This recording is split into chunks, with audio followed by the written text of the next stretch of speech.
Hey everybody, my name's John Wright. I'm the Director of Public Relations for Hardin County Schools. We're here with Tim Isaacs, the principal at Central Hardin High School, and you're getting ready to maybe have a little renovation party, aren't you? Yeah, I tell you what, we felt like that we didn't have as much excitement as we needed last year with COVID, so we thought, what could we do to make things just a little more exciting? So we did major renovation and addition. Would be a great idea. Yeah, a great idea. But seriously, there is a major renovation. Phase one is going to take about 30 to 36 months to complete, and so obviously that is going to cause some disruption at Central Hardin, and especially to the traffic flow and the traffic patterns. So we're going to talk about that. We're standing here at the front, where most people know is the main entrance, or what is called the main entrance to Central Hardin. But Mr. Isaacs, a lot of folks drop their students off here, but that really can't happen anymore. Yeah. I know, I mean, normally we ask most parents to drop off over here on the Black Branch Road entrance, which runs behind the school.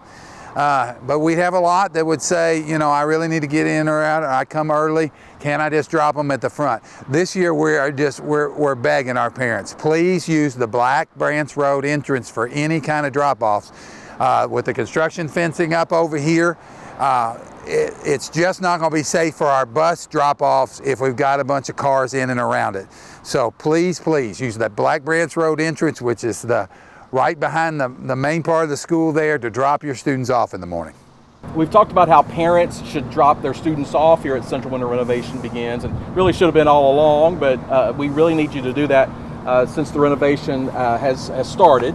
And so now we're talking about students that ride the bus. Mr. Isaacs, where will they be dropped off? See, so where we're standing right now is where the buses will be dropping off now. And if you remember, in a normal year, they'd be up another 50, 75 yards up. So this is normally where a car might pull through. This is going to be filled with buses, and we got to make sure that we stay, because we don't want buses backing up into 62. That's just not safe for our kids.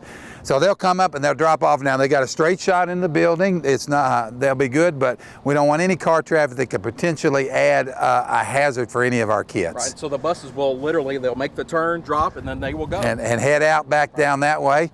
And in the interest of saving, making sure all our kids are safe, we've even, as the construction fencing has gone up, they've created this walkway right here so that the ones that are able to drive, because student parking is going to be impacted significantly as well. But we created a walkway up here inside fencing so that our students that are coming from the parking lot are also safe.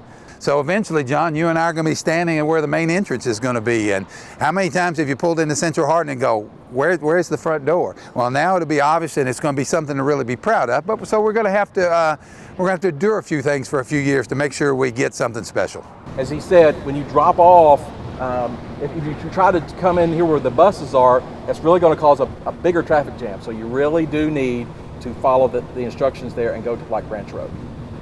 So this is the walkway that Mr. Isaacs talked about. It is a good piece. I will be honest with you and tell you it is a little bit of a walk, but this is where student parking, Mr. Isaacs, students that drive and park, this is the way they will enter the building. Yep. And they've always parked down here. Now, they're going to be pushed back a little bit because of the buses, but like I said, we want to make sure that we had a very safe way for them getting out of the building. So you can see you've got your walkways protected here.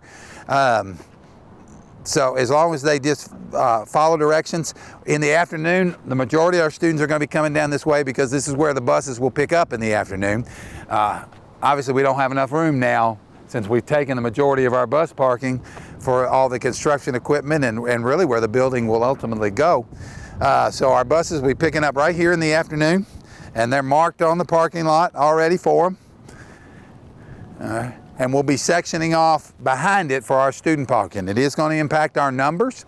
There will be fewer student parking spaces than we've had before. So there's a chance, well, there's not a chance. It's pretty much an inevitability that our sophomores are probably not driving to school this year. But we do think our board has worked very hard to try to give some viable options so that our juniors and our seniors are probably going to be okay. But we are working with contingency plans just in case. So buses will be here in the afternoon. The students will have to come, students that ride the buses are going to have to come down here and get in a bus that's parked here.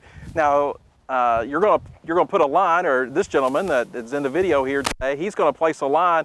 By the time people see this, that line will be there, and students need to park on the other side of that line. Yes, we'll put a clearly marked boundary on the back, and we'll have staff out there in the afternoons just monitoring.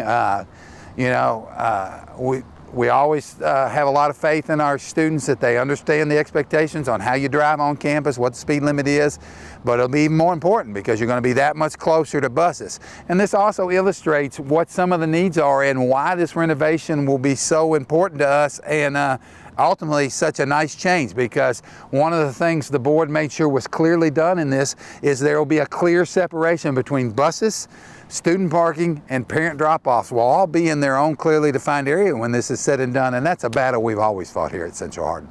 And Mr. Isaacs, parents need to pick up over on Black Branch Road. Yes, Right? yes. I know sometimes it's not the most convenient thing in the world, but I think all parents would agree with me that the safety is the most important thing when it comes to our children. As you can tell, the fence starts here and goes all the way down to the football field. So there is no entrance into that parking lot that goes into what I call the big doors at the bottom of Bruin Gym. Yep. We're probably going to be playing some basketball games at the old East Hardin and maybe at the new East Hardin, and it'll be interesting. But again, John, I think it's going to be just more than worth it if people just be patient with us and do their best to be team players when it comes to accommodations. That's right. It's going to be a process. There's no question. As anybody knows, that I'm sure your school, if you're watching this, and maybe you have students at other schools, you know that school construction can affect a lot. But as Mr. Isaacs said, this certainly will be worth it when it comes to the very end. All right, everybody, thank you for watching.